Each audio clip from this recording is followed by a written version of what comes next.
tunnel. It's turned out. Through about 21. Coach, thanks for joining us. We're honored to have you this weekend. I'm going to ask you maybe the toughest question right out of the gate. One question that everybody watching this has probably been thinking about for the last 15 years. How did you possibly pick Peyton Manning to start over me? Was that Travis? Really, I'll tell you, well, that staff meeting, you would not believe how tough it was and how heated and back and forth. And you had a lot of supporters. I'm sure. Thank you. Hey, no, it's an honor to have you. Pretty special weekend, Super Bowl weekend that we have this week. It's special for you. 15 years since you were holding the Lombardi Trophy up in Miami that night. Take me back to that night. What memories you have and how special that was?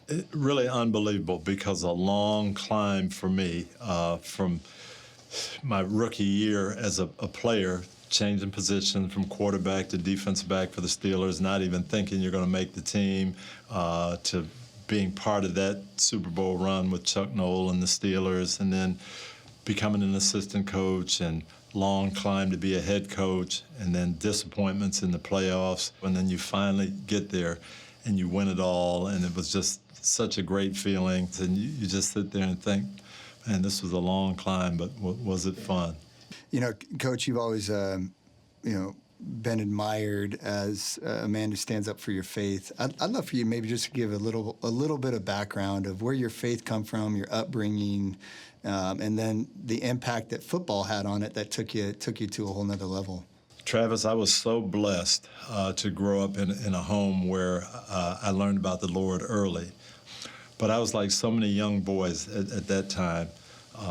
Football, basketball, baseball. My parents demanded that I be a good student, so it was like, if you work hard and do good things and do the right thing, you're going to be okay.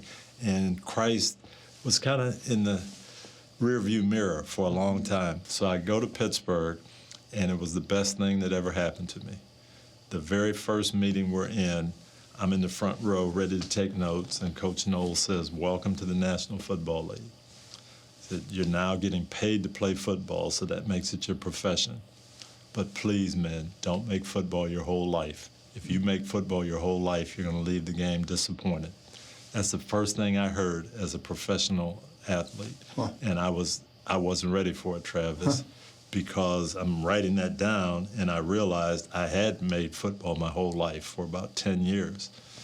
And the next thing that happened, because I had never played defense, Coach Noll put me in a room with a guy named Donnie Shell. I'd never been around a driven, Christ-centered Christian athlete like this.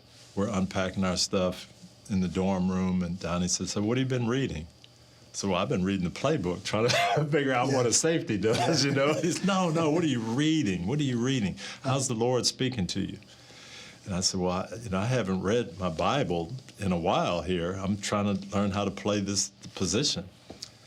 That man read every night before we went to bed, every morning. He showed me what he read. Mm-hmm. Hey, God said this. Can you believe this? This is what we're going to go through today. And then he invited me to Bible study. And that changed my life around. Mm-hmm. I went from a guy who I knew I was saved and going to heaven, but God wasn't in charge of my life, to seeing these guys who put everything in God's hand. I can relate to that story so much, and when I share my story, I always tell that a teammate led me to Jesus, not a pastor. Yeah. And I think that is, hopefully that's a lot of people's testimony, that a coworker or a family member or somebody. But one thing I've always admired about you is you were never wavering. You're always you. And you took a lot of criticism for that several years prior, especially before winning a Super Bowl. Can your personality win a Super Bowl? How did you? Even getting a job. I'm interviewing. I'm probably now in the mid-90s. And I remember one owner asked me, he said, "I like a lot about you, but the way you're talking to me now, and you say you don't raise your voice a lot, you don't use profanity, how are you going to get through to guys?" And I said, well, I've gotten through to guys my whole life by showing them that I care, that developing a relationship with them, showing them I really love them. I feel I'll get that back, and we'll have this where we don't want to let each other down. He said, that won't work in the NFL. And he didn't hire me. So do you stay with your beliefs? Yeah. Do you say, no, this is who I am. I'm going to represent Christ? And How hard was that? How hard was that for you to like? by that time, it wasn't hard. Okay. If it had happened to me earlier in life, it might have been tougher. But by that time, I was so sold out to being who I needed to be for Christ, and I was representing Him first. But I'm not going to compromise. One of the things that has shaped my life is back in 2005 in December, and I remember walking to the facility, and we had a team meeting called, and you weren't there, and didn't know what was going on, and Mr. Polian and Mr. Ursay were at the front. And they let us know that you lost your son James, and so just to talk to me about just the unthinkable loss that you've had to go through since then, and I know that doesn't go away. Yeah, it was a tough one, and we always talked in our meetings about adversity and how you're going to deal with it, and we're talking our Bible studies about keeping God first, and the Lord's with you no matter what. And those are all things that, as a coach and as a Christian, we preach. But then when it happens, you've got to say either I believe that, I buy into it, and I'm going forward, or it was just lip service. And of course, you have all the grief and all the questions and why. But now comes, okay, how do I deal with this? How do I handle it? And am I still going to be able to put the Lord on display and say that even in the valley, God's still God? And that's the way my family approached it. Coach, I spent a little bit of time in Indianapolis with you.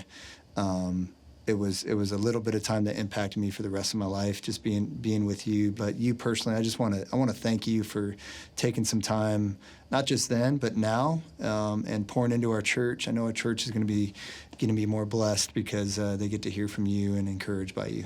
Well, thank you, Travis. That's gratifying. It's important. When I speak at coaches' clinics, I tell the men all the time, if you're just coaching those players and making them better players, you've missed a large chance to have an impact. We've got to make them better people. And to hear you say that, it just makes me feel like I was doing my job. You were. Thank you.